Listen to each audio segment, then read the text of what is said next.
Hello, friends. This is Dave Hurwitz, executive editor at ClassicsToday.com, here with How I Discovered Composer X. What the hell, Composer X? It's Beethoven. How do you discover Beethoven? I really kind of ask myself that. I wonder if you discover Beethoven or if he just emerges from our DNA and all of a sudden we realize that he's been there all along. I'm not really sure because I was very, very young when I discovered Beethoven, but I remember exactly when it happened. I remember how it happened. The way that it happened first was that I didn't know anything about Beethoven's music. I mean, there was music. My mother had records. She had plenty of Beethoven. She played it, but I didn't know the name and I didn't associate the music with anything in particular. I just knew there was music in the background, usually when she was dusting or vacuuming or doing some sort of housework. So yes, I did know that music existed, but who the people were, I hadn't a clue. But when I was in first grade, and I mean first grade, I was like 6, I used to read comics after I learned how to read.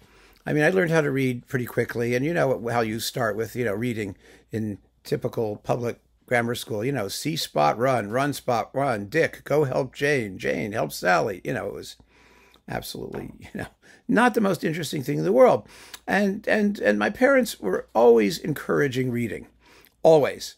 I mean, we were a typical, I think, sort of, Jewish family in that respect. Remember, the people of the book? Boy, we had books, and we could read books. And it didn't matter what the books were. As long as we read them, my parents were happy. And I developed an early affection after those initial attempts, after the first few months, for comic books, because they were simple and they were fun, and I watched cartoons, and I knew who the characters were. So my father bought me a collection, a hardback collection of Peanuts comics. And, of course, if you read Peanuts, you know that there is Schroeder. Schroeder, the pianist, who has the bust of Beethoven on his piano, and he's always playing Beethoven and talking about Beethoven. I had no idea what Beethoven was. I just learned how to read. I saw this word, and I had no idea what it was. I was thinking, Beethoven, Beethoven, B. I couldn't figure it out. I didn't know what he was talking about. All I knew was that he was playing this stuff on the piano. And so I went to my mother and father, and I said, "What is that?" And my mother looked at me and said, "Beethoven." And I said, "Okay, thank you." And I knew that it was Beethoven that he was playing on the piano. I still didn't know what he was playing. I had no clue what it sounded like. I knew what his bust looked like. But riffing through my mother's record collection afterwards, and this is the story I've told many, many times, this is what did it for me in classical music. It was Beethoven. I took out the Steinberg recording of his Sixth Symphony of the Pastoral Symphony with the amazing Bruegel cover. Bruegel's The Harvesters, with the sheaves of wheat and all that stuff. And so I knew it was Beethoven, and it said Symphony number 6. I didn't know what a symphony was. And then it said Pastoral. And so I went to my mother and I said, "What does that mean?"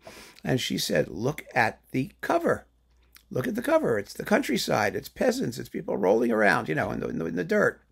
And so I put it on my fabulous close and play, 40-pound tone arm, kids mono, record player thing. And out came this music. And I looked at the picture and I heard the music and I got it. It just hit me. The music was the picture. And all of a sudden I was transfixed. I knew that there was music without words that was about something. And what it was about was what I wanted it to be about. I wanted to hear the picture and see the picture and hear it in the notes. And I was stunned that there could just be this music, this beautiful music rippling through time without any kind of words or text that was creating pictures in my mind. And it just blew me away, absolutely blew me away. And so I was hooked on Beethoven's Pastoral Symphony, as was Mom, by the way. She just loved it.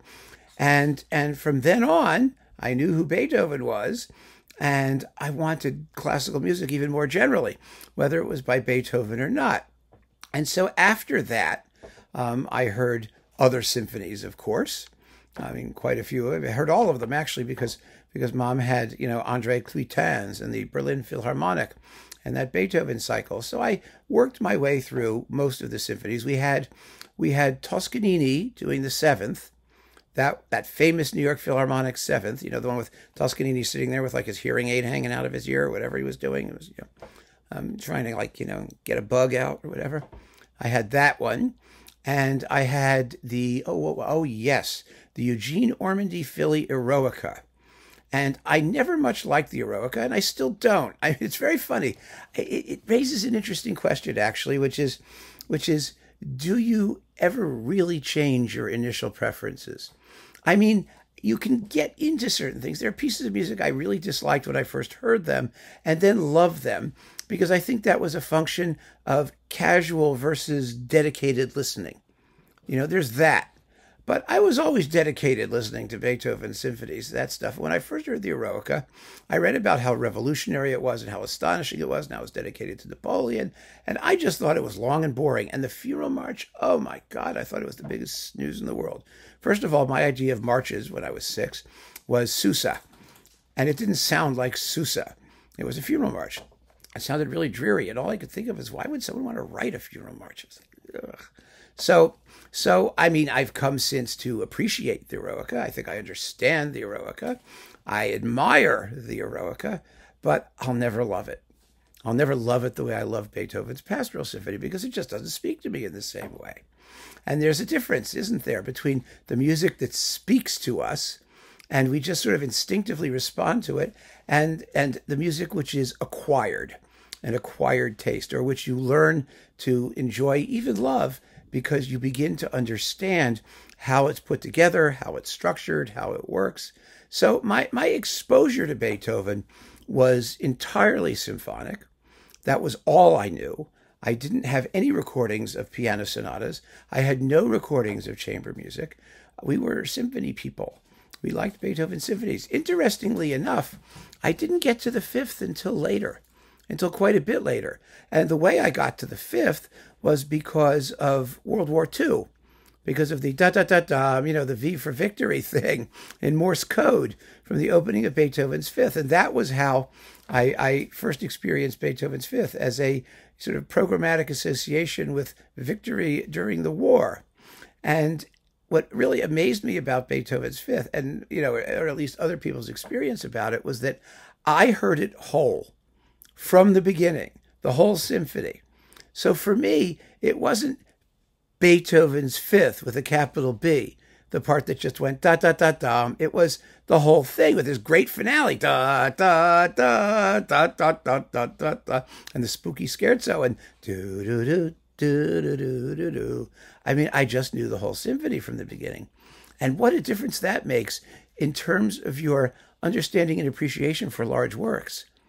I am a great fan, as I've said many times, of people listening to excerpts and things and getting into it however they get into it. And most people know Beethoven's Fifth, if they're naive listeners, if they don't know classical music, from the first movement only. But what a different experience it is when you know where it's going from the start. I mean, when you know the whole symphony and you realize it's this big, complex, rich, it's so much richer and juicier and more interesting and more layered and it's such a more comprehensive experience when you listen to the whole thing from the start and aren't told that you can play like just a bit at once. I was fascinated by the scherzo and the finale, the way that they're intermixed, because I was told, I asked, of course, that these works had sections called movements. And these movements were separate, except when they're not. And in that case, they weren't. Of course, in the Pastoral Symphony, the storm interrupts the scherzo and leads into the finale. But there's still very distinct sort of, movement types and melodies and materials. Whereas in the Fifth, you think you're done with this thing and all this, the scherzo, and all of a sudden it comes back in the middle of the finale. And I thought that was the coolest thing. That's what I remembered most about Beethoven's Fifth. It wasn't ta-ta-ta-ta, it wasn't that. Of course, you remember that. You can't forget it. But what really impressed me was the interconnectedness of the movements in the scherzo and finale. And that came later. That came after the Pastoral Symphony, as it did with Beethoven, because originally the numbers were reversed. Isn't that cool? I experienced them sort of the way Beethoven may have intended his initial audience to experience them, with 6 first and then 5, because 5 does make a wonderful finale after all. So that was my experience of Beethoven, and it was only much, much, much later that I began to listen to the chamber music and the piano sonatas and other chamber works and vocal music and other stuff. Really much, much later. I only listened to the string quartets when I was in high school. I was in high school because I was able to get the Quartetto Italiano cycle from the International Previews Society. Remember those? That record club deal? And I loved them. It started with the middle quartets. That was the box that they offered. And so it was a great way to start the Beethoven quartets because they're just glorious. Piano sonatas, I played the Pathétique. I was playing piano. I wanted desperately to play the Pathétique because I had a very good friend whose name was Billy when I was in high school who could play the whole sonata. I never got past, the introduction and exposition in the first movement. And the slow movement, of course, which is beautiful. But I just thought that the Pathétique sonata was the coolest thing I'd ever heard in my life. And playing it was such a thrill, even though I did it very badly. I mean, it was really, really exciting to be able to play Beethoven. But that was all much later. Initially, I was just a little bitty pisher, as they say in Yiddish. And it was Peanuts and Schroeder that taught me the name, and the Pastoral Symphony that taught me the guy, that taught me the music, and opened the door to all of my future classical music listening. And so I would really be interested to know what your first encounter was with Beethoven, what effect it had on you, how you followed the path that he blazed, whether he was at the beginning, the middle, or somewhere else in your musical peregrinations. I'm just curious to know. And I'm sure everybody else is too. I think these stories about how we first got into classical music and encountered this music are so valuable, not just for future generations of psychohistorians, but for people looking to make the acquaintance of classical music themselves and find an entree. You never know what's going to work. And I read your stories with absolute delight. I mean, it makes my day. If I know I've got rough days coming up, I like to do one of these videos because I know I'll be able to read your stories and it'll cheer me up enormously and I'll be fascinated. So thank you for joining me, friends. Keep on listening. Take care.